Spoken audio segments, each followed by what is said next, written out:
అస్సలాముఅలైకుం everyone. ఇది పుల్సి రాత్ చివరి భాగం అనమాట. కొంచెం లెంతీగా ఉండొచ్చు, ప్లీజ్ దయచేసి ఓపిక పట్టండి.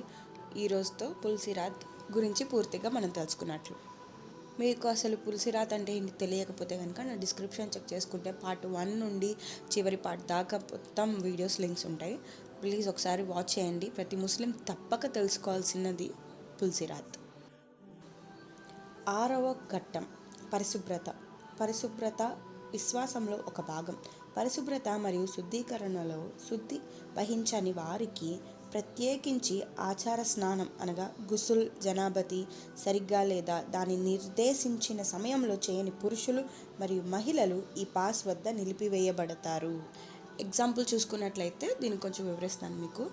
సో ఒకవేళ ఇప్పుడు జనాబతి వైఫ్ అండ్ హస్బెండ్ కలిశారనుకోండి, ఓకే, వాళ్ళకి మార్నింగ్ ఫరజ్ నమాజ్కి ముందు దాకా పర్మిషన్ ఉండిద్ది అనమాట. అప్పటిదాకా ఏ టైంలో అయినా గుసులు చేయొచ్చు. ఓకే, నమాజ్కి ముందు గుసులు చేసుకోవడం మంచిది. ఇప్పుడు నమాజ్ వదిలేయాలి అనే నియత్తో గుసులు చేయలేదు, అందుకే నమాజ్ చదవలేదు అని చెప్పే కారణాలు ఉన్నాయి చూసారా, అది చల్లవు. సో ఇక్కడ ఇంకొక విషయం ఏంటంటే హైజ్కి గుసుల్ అంటే పీరియడ్స్లో ఉన్నప్పుడు ఏ టైంలో బ్లీడింగ్ ఆగిపోతే ఆ టైంలో గుసులు చేసేసుకోవాలి. వెయిట్ చేయక్కర్లా 5 days 7 days 9 days అని చెప్పేసి. సో ఇదొకటి. ఇక్కడ మనం గుసుల్ని నెగ్లెక్ట్ చేసినట్లయితే అంటే ఏముందిలే రేపొద్దున చేయొచ్చులే, తర్వాత చేయొచ్చులే, బయటికి వెళ్ళి వచ్చినాక చేయొచ్చులే అని చెప్పి ఎప్పుడైతే మనం అశ్రద్ధ చూపిస్తామో దీనికి మనం ఈ ఘట్టం దగ్గర ఆపివేయబడతాం. దాని ద్వారా కళ్ళ ముందు స్వర్గం పెట్టుకొని నరకంలో వెళ్ళాల్సి వచ్చింది. స్త్రీలు ఇతర స్నానాల పనితీరు తెలుసుకుందాం. గుసులు, హైజ్, నిఫాస్ మరియు ఇస్తిహాజా గురించి శ్రద్ధ వహించాలి. వాటికి సంబంధించిన ఫిక్ నియమాలను నేర్చుకోవాలి మరియు వాటి గురించి నిర్లక్ష్యం ఉండకూడదు. మలినాల నుండి తనను తాను దూరంగా ఉంచుకునే వ్యక్తి తన సమాధిలో వెళ్ళి కూడా ఆ సమాధి యొక్క నొక్కివేతకి ఇంకా బాధపడతారు. 7 హక్కులు మదాలిం.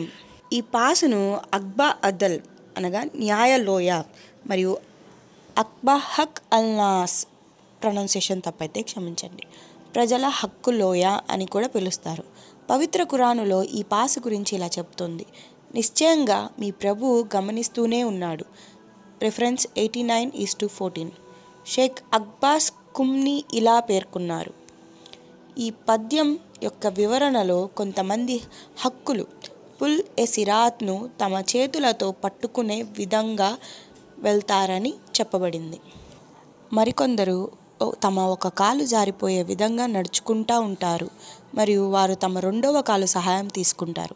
అయితే దేవదూతలు 2 వైపులా నిలబడి ఉంటారు. గబ్బిలాల నేల మీద పడినట్లు ప్రజలు నరక అగ్నిలో పడిపోతారు. అల్లా సుబ్హాను తాలా యొక్క దయ మరియు ఆశీర్వాదాలను పొందే అదృష్టం ఉన్న వ్యక్తి వంతెనను సులభంగా దాటిపోతాడు. మరియు ఇలా అంటారు: అల్లాహకు అన్ని ప్రశంసలు, ఎందుకంటే అతను తన దయ మరియు దీవెనలతో నా మంచి పనులను పూర్తి చేశారు మరియు నా ప్రతిఫలాన్ని పెంచారు. నేను ఆశలని కోల్పోయినప్పుడు ఆయన తన దయ మరియు దయతో నాకు స్వేచ్ఛనిచ్చేందుకు ఆయనకు కృతజ్ఞతలు తెలియజేస్తున్నాను అంటారు. ఒక వ్యక్తి తన తప్పు లేకుండా ఎవరినైనా ఇబ్బంది పెట్టినట్లయితే అతని ఎముకలు విరిగిపోయేంత వరకు ఈ పాస్లో 500 సంవత్సరాలు జైలు శిక్ష అనుభవిస్తారు. ఒక వ్యక్తి మరొకరి సంపదను ఆక్రమించినట్లయితే నరకం యొక్క అగ్నిలో పడివేయబడటానికి ముందు అతను ఈ పాస్లో 40 సంవత్సరాల జైలులో ఉంచబడతాడు. 1 రూపాయిని లాక్కున్నందుకు బదులుగా అతను ఎవరి రూపాయిని సంపాదించాడో అతనికి 7,000 అంగీకరించబడిన ప్రార్థనలను ఇవ్వబడతాయని సాంప్రదాయాలలో చెప్పబడింది. దీని అర్థం వచ్చేసి మనం ఒకళ్ళ దగ్గర 1 రూపాయి లాక్కున్నా కూడా దానికి బదులుగా అదే మనిషికి ఆఖిరత్ సమయానికి వచ్చేసరికి మనం ఎవరి దగ్గర అయితే లాక్కున్నామో వాళ్ళకి 7,000 అంగీకరించబడిన నమాజులు ఇవ్వబడతాయి అన్నమాట. ఒకవేళ మీ దగ్గర నుండి ఇంకెవరైనా ఇలాగా 1 రూపాయి లాక్కున్నా కూడా మీకు అల్లా సుబ్హాను తాలా ఆఖిరత్లో 70,000 నమాజ్లను మీ తులాభారంలో వేస్తారు. ఇక్కడ ఎవరో మన దగ్గర రూపాయలు లాక్కున్నారని అస్సలు బాధపడద్దు. అల్లా సుబ్హాను తఆలా అన్నీ చూస్తున్నాడు. ఎప్పటికైనా సరే మనకి వాటికి డబల్గా త్రిబుల్గా ఆయన మనకు అందిస్తారు. ఇక్కడ కాకపోయినా సరే ఆఖిరత్లో తప్పకుండా ఇన్షాల్లా. ఇప్పుడు మనం టిప్స్ అండ్ ట్రిక్స్ చూసుకుందాం. అంటే సిరాత్ వంతెనను ఎలా దాటాలి, దానికి సహాయపడే పుణ్యకార్యాలు ఏంటో తెలుసుకుందాం. మన ప్రియమైన ప్రవక్త ముహమ్మద్ సల్లల్లాహు అలైహి వసల్లం గారిపై దరూద్ పఠించడం వల్ల పారాయణం చేసేవారికి సిరాత్ వంతెనను దాటడం చాలా సులభమవుతుందని తెలిసిందే. ఫలితంగా మనం ప్రియమైన రసూల్ ముహమ్మద్ సల్లల్లాహు అలైహి వసల్లం గారిపై దరూద్ను అద్భుతంగా పఠించాలి. 1. ఒక ముస్లిం ఆందోళనను తగ్గించటం. తీర్పు రోజున సర్వశక్తిమంతుడు అయిన అల్లా సుబ్హాను తఆలా అతని కోసం సిరాత్ వంతెనపై నూర్ యొక్క 2 శాఖలను సృష్టిస్తారు. దీని కాంతి చాలా ప్రపంచాలను ప్రకాశవంతం చేస్తుంది. మరెవ్వరూ వాటిని లెక్కించలేరు. కానీ ఒక ముస్లింకు ఎలాంటి ఆందోళన నుండి ఉపశమనం కలిగించే వారికి అల్లా సుబ్హాను తఆలా తప్ప మరెవ్వరూ వాటిని లెక్కించలేరు. ఇది ప్రియమైన రసూల్ సల్లల్లాహు అలైహి వసల్లం గారి ప్రకారం అల్ ముజామ్ ఉల్ అస్వద్ వాల్యూమ్ 3 పేజ్ నెంబర్ 254 హదీస్ 4504లోనిది. 2. సదకా చెల్లించడం.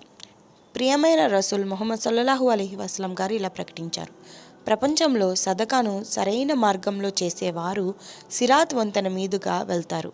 హదీస్ 3874 వాల్యూమ్ 3 పేజ్ నెంబర్ 256లోనిది. 3. నమ్మకం మరియు మర్యాద కుటుంబ సభ్యులతో.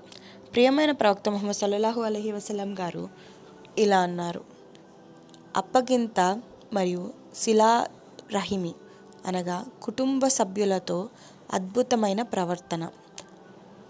వారు పంపబడతారు, సిరాత్ వంతెన యొక్క కుడి మరియు ఎడమ వైపు నిలబడతారు. హదీస్ నెంబర్ 329 సహీ ముస్లిం పేజ్ నెంబర్ 106లోనిది. 4. ఒక మంచి పని చేయమని సలహా ఇవ్వడం. 5. ఒక ముస్లిం గౌరవాన్ని నిలబెట్టడం. మన ప్రవక్త ముహమ్మద్ సల్లల్లాహు అలైహి వసల్లం గారు తెలియజేశారని హకీముల్ ఉత్మాన్ తెలియజేశారు: వెన్నుపోటుకు గురవుతున్న ముస్లిం గౌరవాన్ని కాపాడేవాడు ఒక దైవదూత అతన్ని తన రెక్కలతో కప్పి సిరాత్ వంతెనను దాటేలా చేస్తారు. అలా నరక అగ్ని ఆ వేడి అతనిని చేరదు. మిరత్ ఉల్ మనాజీహ్ వాల్యూమ్ 6 పేజ్ నెంబర్ 572లోనిది. 6. మిస్వాక్ చేయడం. మిస్వాక్ ఉపయోగించడం వల్ల కలిగే ప్రయోజనాలు అసంఖ్యాకమైనవి. వాటిలో ఒకటి సిరాత్ వంతెనను కాంతి కంటే వేగంగా దాటడానికి వీలు కల్పిస్తుంది. పేజ్ నెంబర్ 69 హష్యా అల్లా సుబ్హాను తఆలా మనకు సిరాత్ వంతెనను సులభంగా దాటేలా చేసే నీతి చర్యలను చేసే సామర్థ్యాన్ని ప్రసాదించుగాక. ఆమీన్. ఇంకా చాలామందికి ఉండే డౌట్ ఏంటంటే ఖురాన్లో పుల్ సిరాత్ గురించి ప్రస్తావన ఉందా? సిరాత్ వంతెన అనే పదం ఖురానులో కనిపించనప్పటికీ ఇది సాంప్రదాయాలు మరియు హదీసులలో ఉదాహరించబడింది. ఉదాహరణకు ఇమాం సాదిక్ రదియల్లాహు అన్హు గారు సూరా ఫజ్ర్ యొక్క 14వ వచనంలో మీరాద్ అనే పదాన్ని వివరించడానికి ఈ పదబంధాన్ని ఉపయోగించారు. దీనిని నరకాన్ని దాటే వంతెనగా వివరించారు. ఇవి పుల్ సిరాత్ వంతెన యొక్క 7 పాస్లు. జజాకల్లా ఖైర్. ఇది నా పుల్ సిరాత్లోని లాస్ట్ ప్రసంగం. మీకు కనుక నా వీడియోస్ నచ్చితే please like and follow for more. And ఒక చిన్న విజ్ఞప్తి, ఇప్పుడు నేను హాస్పిటల్ నుండి ఇంటికి వచ్చి ఈ వీడియో రికార్డ్ చేస్తున్నాను. ఎందుకంటే మీ అందరిని ఇంకా వెయిట్ చేయించడం నా వల్ల కాదు. పాపం ఎన్ని రోజుల నుండి ఫైనల్ పార్ట్ కోసం వెయిట్ చేస్తున్నారు. సో ఇదండి. మీకు కనుక వీడియో నచ్చితే please like and subscribe to my YouTube channel. And ప్రవక్త గారి స్టోరీస్ కూడా నా డిస్క్రిప్షన్లో లింక్స్ ప్రొవైడ్ చేయడానికి ప్రయత్నిస్తాను. లేదంటే నా ప్లేలిస్ట్ అనేది ఒకటి క్రియేట్ చేశాను. దాంట్లో ప్రవక్తల గురించి వాళ్ళ జీవిత చరిత్ర గురించి క్లియర్గా మెన్షన్ చేశాను. దయచేసి చూడకపోతే అవి కూడా చూడొచ్చు. జజాకల్లాహ్ ఖైర్. అల్లాహ్ హాఫిజ్.